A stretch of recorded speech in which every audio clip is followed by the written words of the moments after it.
ರಾಜ್ಯ ರಾಜಧಾನಿ ಬೆಂಗಳೂರಿನಲ್ಲಿ 7 ಕೋಟಿ 11 ಲಕ್ಷ ದರೋಡೆ ಪ್ರಕರಣ ಪೊಲೀಸರಿಗೆ ಸವಾಲಾಗ್ಬಿಟ್ಟಿದೆ. 7 ಕೋಟಿ ದೋಚಿದಂತ ಆರೋಪಿಗಳ ಸುಳಿವು ಸಿಕ್ಕಿದೆ. ದರೋಡೆಕೋರರನ್ನ ಪತ್ತೆ ಹಚ್ಚಿಯೇ ತೀರ್ತೀವಿ ಅಂತ ಹೇಳಿ ಸಿಎಂ ಸಿದ್ದರಾಮಯ್ಯ ಹೇಳಿದ್ದಾರೆ. ಈಗಾಗಲೇ ಒಂದು ಕಾರನ್ನ ಪೊಲೀಸರು ರಿಕವರಿ ಮಾಡಿದ್ದಾರೆ.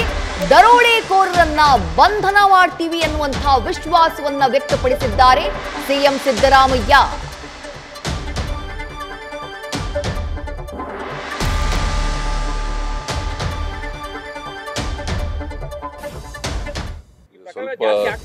ಸುಳಿವು ಸಿಕ್ಕಿದೆ. ನಾವು ಅವ್ರನ್ನ ಕಾರು ಈಗಾಗಲೇ ರಿಕವರ್ ಆಗಿದೆ.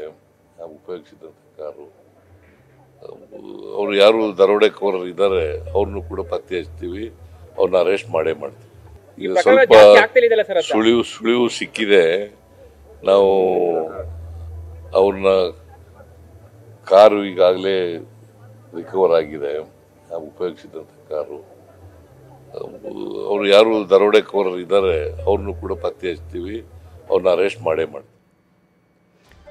ಸಿಎಂ ಸಿದ್ದರಾಮಯ್ಯ ಅವರ ವಿಶ್ವಾಸದ ಮಾತು. 7 ಕೋಟಿ 11 ಲಕ್ಷ ದರೋಡೆ ಪ್ರಕರಣ 24 ಗಂಟೆಗಳ ಒಳಗಾಗಿ ವರದಿಯನ್ನ ಸಲ್ಲಿಸಬೇಕು, ದರೋಡೆಕೋರರನ್ನ ಪತ್ತೆ ಹಚ್ಚಬೇಕು ಅಂತ ಹೇಳಿ ನಿನ್ನೆ ಪೊಲೀಸ್ ಅಧಿಕಾರಿಗಳ ಜೊತೆ ನಡೆದಂತಹ ಸಭೆಯಲ್ಲಿ ಗೃಹ ಸಚಿವ ಡಾಕ್ಟರ್ ಜಿ ಪರಮೇಶ್ವರ್ ಟಾರ್ಗೆಟ್ ನ ಕೊಟ್ಟಿದ್ರು.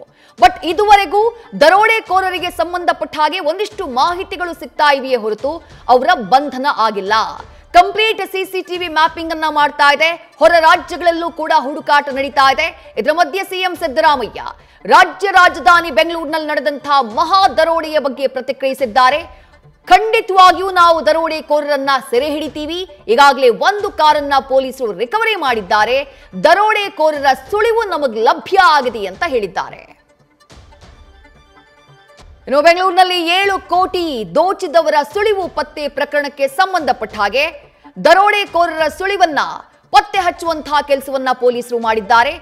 ಪ್ರಕರಣಕ್ಕೆ ಸಂಬಂಧಪಟ್ಟಂತಹ ಸಿಸಿಟಿವಿಗಳನ್ನ ನೀವು ಗಮನಿಸ್ತಾ ಇದ್ದೀರಿ. ಕಂಪ್ಲೀಟ್ ಸಿಸಿಟಿವಿ ಮ್ಯಾಪಿಂಗ್ ಅನ್ನ ಮಾಡಲಾಗಿದೆ. ಅಂದ್ರೆ ಎಲ್ಲಾ ಭಾಗಗಳಲ್ಲಿ, ನಗರದ ಯಾವ್ಯಾವ ಭಾಗಗಳಲ್ಲಿ ಅವರು ಓಡಾಡಿರಬಹುದು ಆ ಮ್ಯಾಪಿಂಗ್ ಅನ್ನ ಮಾಡಲಾಗಿದೆ. ನ್ಯೂಸ್ ಫಸ್ಟ್ ನಿರ್ಭೀತಿಯಿಂದ ನಿಮ್ಮ ಪರವಾಗಿ.